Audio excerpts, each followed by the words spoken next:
This house had been empty for a year and a half. Grandma Marfa lived out her life in it and went to better worlds, or as they say. The neighbors discovered her, noticed that Grandma had not tied her goat in the meadow, as usual, and then heard the latter screaming in the barn, demanding food, water, and sunlight. Went in, found it, called the kids. Everything as usual.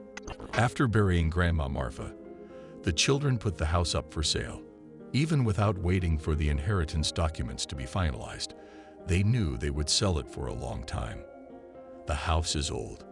The plot of land, so-so. The village floods in the spring, and the village itself is far from the city. If you go there to work, it takes a long time. They weren't wrong. There were only a few people who wanted to see the house, but none of them were interested. Finally, the relatives, completely desperate, dropped the price to a critical minimum. And, yes, there was a family that was serious about buying the property. So, in one of the cloudy autumn evenings, near the house of the late Grandma Marfa stopped a shabby truck, and the inhabitants of the quiet street, anxiously watching the arrivals, realized that they would not see peace. Absolutely drunken, marginalized individuals, using foul language and prison slang, brought their rudimentary belongings into the house and immediately continued the libations in honor of the housewarming. After exchanging a few words, the watchers dispersed. Only one neighbor still looked at what was happening, Tatiana. Her house was across the street, and there was nothing illogical in the fact that she was standing near her gate. Tatiana looked at the revitalized yard with a long gaze, as if she were looking at something behind the veil that was hidden from ordinary eyes. And then, grinning thoughtfully, she turned around and returned home, closing the gate tightly behind her. "What's there, mother?" asked the grown-up daughter when Tatiana entered the house. "Nothing interesting. Vessels for demons. Absolutely all of them. They have no will of their own. That's the trouble. What are we going to do with them? Nothing. For now. Let them prove themselves. Even vessels can be harmless. Tie Tishka up and keep the cats out. Tell the neighbors to keep an eye on the livestock, just in case." Mother and daughter understood each other, and the latter calmed down. The new neighbors showed themselves quite quickly. The family consisted of 4 people, always drunk, beaten, and screaming mother. The same, almost never leaving the house father, and 2 imprisoned sons, who in their 30s and tails did not work anywhere. The first to suffer was a family who lived at the other end of the village. During the night, 2 geese were stolen from their barn. On the same day, a marginalized family threw a kebab and piteous party, accompanied by music rumbling throughout the street. The police wouldn't even listen. Complained to Tatiana, who would look for 2 geese, certainly not the authorities. And these jackals only understand force. If they are not restrained, they will become insolent. Tatiana watched her son-in-law clench and unclench his huge fists. "Don't get hot, son," she answered softly. "The geese won't be searched for, but for beating them they can be prosecuted. Soon it will be cold. The animals will be closed in pens. Let's see how it will be then." My son-in-law didn't agree that we should wait for something, but his mother-in-law's words always affected him in a way he could not explain. They relaxed him, calmed him down. His aggression subsided. It was as if it was hypnosis, only creeping in, barely perceptible. By early December, about 10 families suffered from marginal neighbors. They stole a bird from someone, a goat from someone. Eggs disappeared constantly, and it was no longer noticed. Several guard dogs died of poison. Everyone realized who was to blame, but the law did not hurry to interfere. Only a couple of times the district police officer came by, but only to scare them. He had no proof. I don't know where these drunkards got the meat and eggs. Maybe they bought them at the market. How to find out? Young people became afraid to go out late and alone. 2 brothers who always drank were molesting everyone who was weaker. Fear and anxiety enveloped the once peaceful village more and more. Families without men felt especially vulnerable. "Tatiana, don't they bother you?" A friend who had come to visit complained, "The non-humans have upset the whole village. You can do it. Cover them with frost so they forget their names. I'm watching." Tatiana Vasilievna replied calmly, "They're interfering. I'm waiting until the cup is full, until my family is in danger. I can't do this out of whim, so they won't come to you. They're afraid of Lyosha." Lyosha, her son-in-law, really knew neighbors avoided him, trying not to meet his eyes. But Tatiana knew that this is for a while. Until time will touch them and the attack. And the time had come. It was the last week before the New Year holidays. That day, Tatiana couldn't find a place to sit.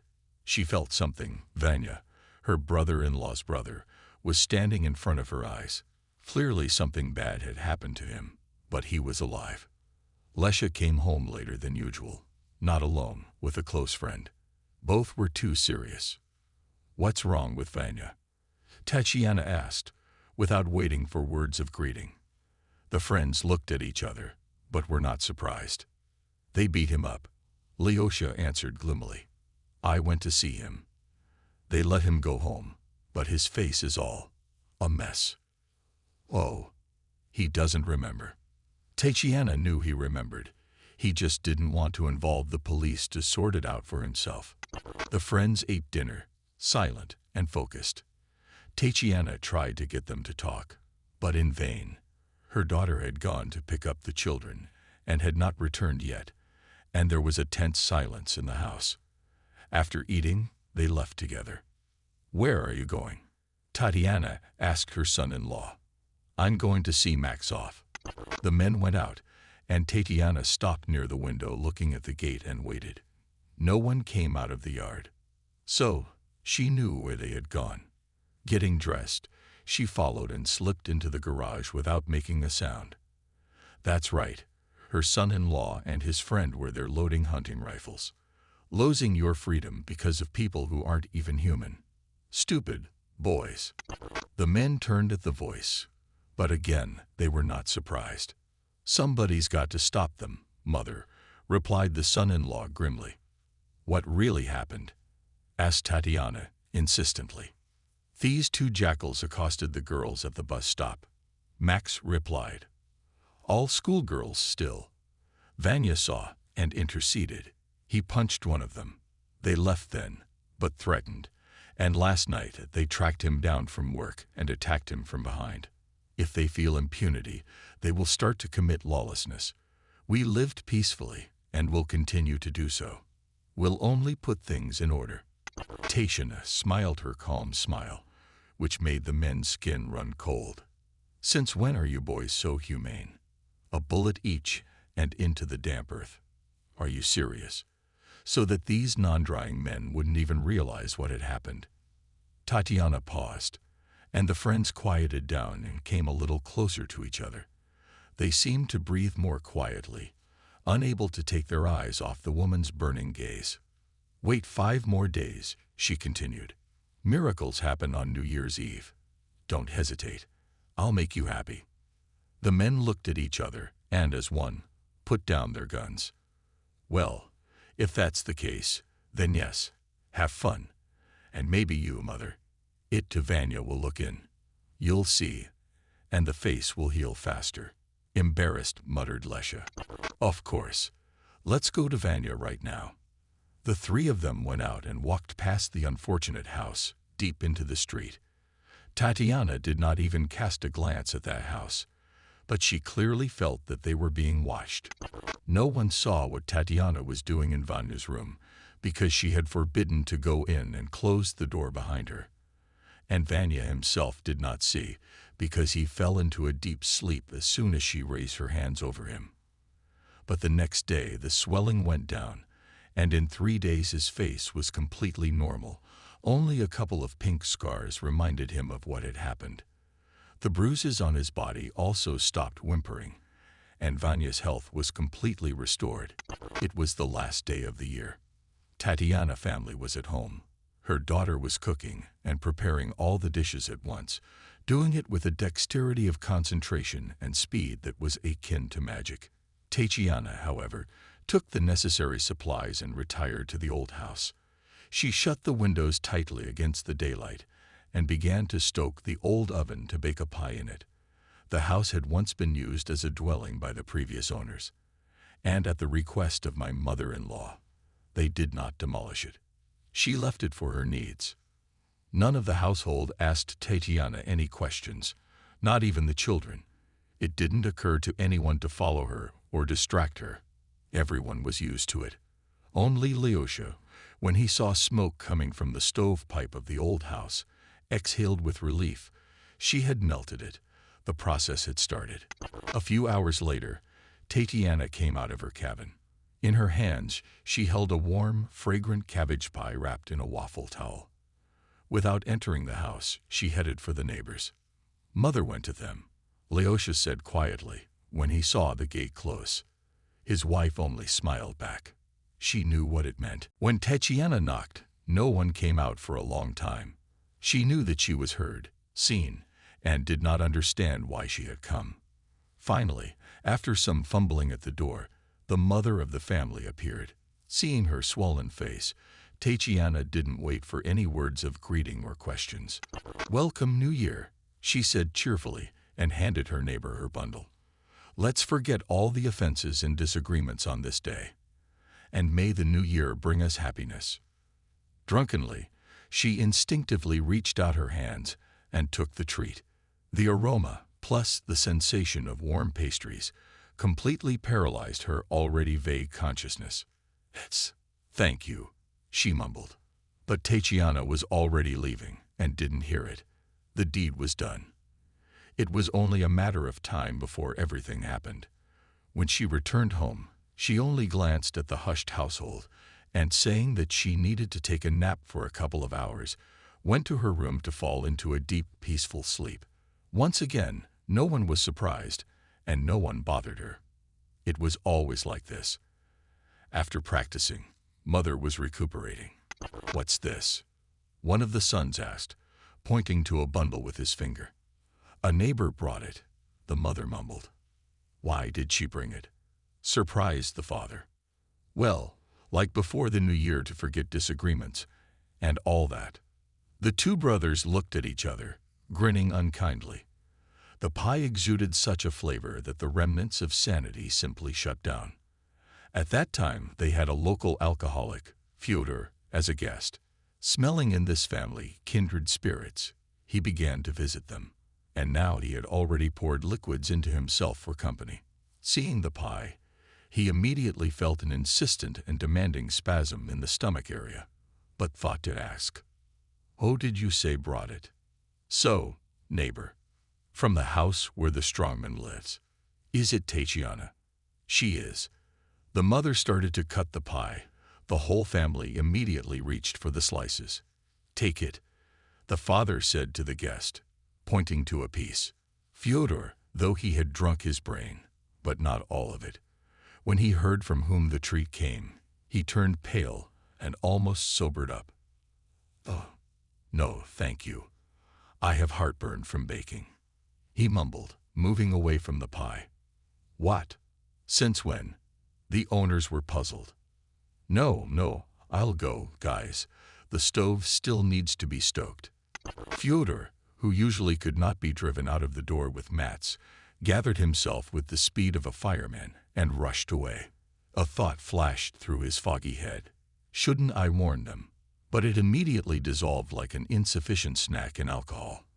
He knew very well who Tatiana was, and just as well as the rest of the village, he knew what had happened to Vanya. Yes, everyone knew, and everyone expected it. A response. It was completely dark outside the windows. Everything on the TV was a flicker of New Year's tinsel, silly songs, and painted actors. There were crumbs left of the pie, but someone diligently finished them off. It was delicious. The libations were relaxing. The family hardly socialized. Some were dozing. Some were playing on their smartphones. Just a normal evening, really. Everyone was waiting for the 00 hour to add toast and food. Suddenly, the eldest son felt uneasy.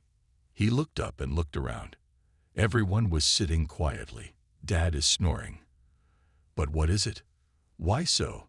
An animal, uncontrollable terror began to engulf his whole being, as if hundreds of burning eyes were staring at him from every corner, as if he was about to move, and hundreds of creatures would pounce on him to tear him apart. He looked up at his brother, and his brother was looking at him. He was looking at him like he'd never looked before. Alien, burning eyes. He called his brother's name, but he didn't answer, only grinned. A grin, showing long, sharp fangs. It wasn't his brother. Yes, very similar, his figure, his clothes, his face, but what stared back at him, alien and fierce, was nothing but a hellish creature. Realizing that something out of the ordinary was happening, the eldest son cast a quick glance at the table, where the knife lay. Yes, he only had one shot. Only a couple seconds. The creature lying in his brother's place glanced at the table as well. It knows. It reads his mind. He has to make it. And he rushed to the table as fast as he could. He grabbed the knife first. Then he lunged at the creature and was able to strike first. The creature fought back, but he stabbed and stabbed until that infernal fire in his eyes went out. Someone hit him from behind. He fell, but managed to get to his feet.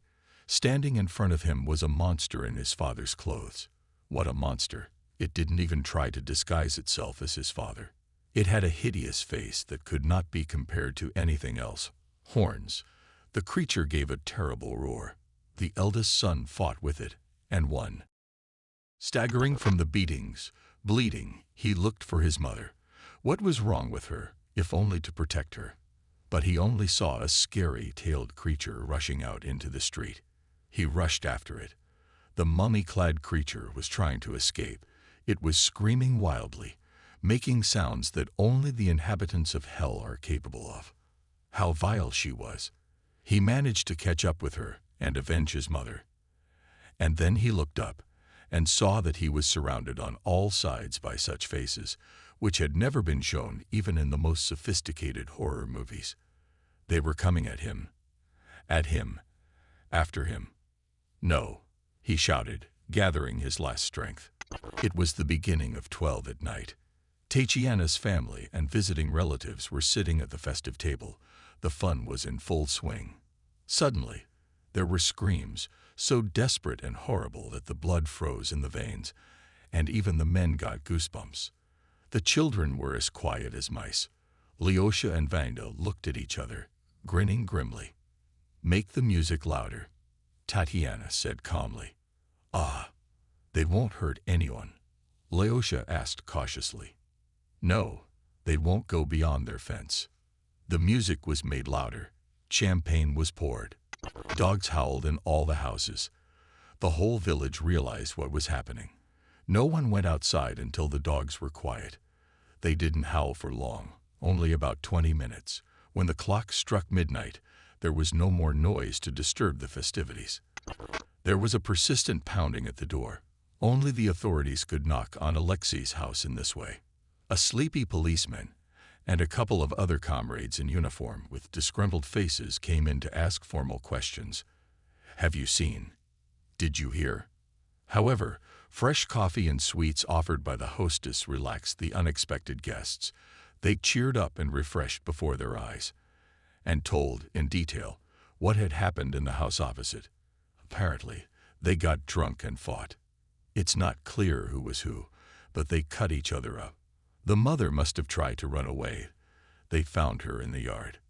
The older son, apparently, he had a squirrel. He drove a knife into his neck. The cops didn't bother with the case for long. It was obvious. Another family had been driven mad by alcohol. The whole village breathed a sigh of relief. The new year had really started with good news. It was possible to let their shaggy dogs run in the streets again, not to worry about the cattle in the barns, and not to be afraid to walk around the village at night. After all, everyone knew everyone. There were no strangers there. And that house, having consulted with the family, bought Leosha. It was very cheap, and so that no one else would move in. And the hares are growing up, just in case. In the spring, Tatiana cleared the land of what had happened. The old house was dismantled and taken away. It had accumulated too much darkness.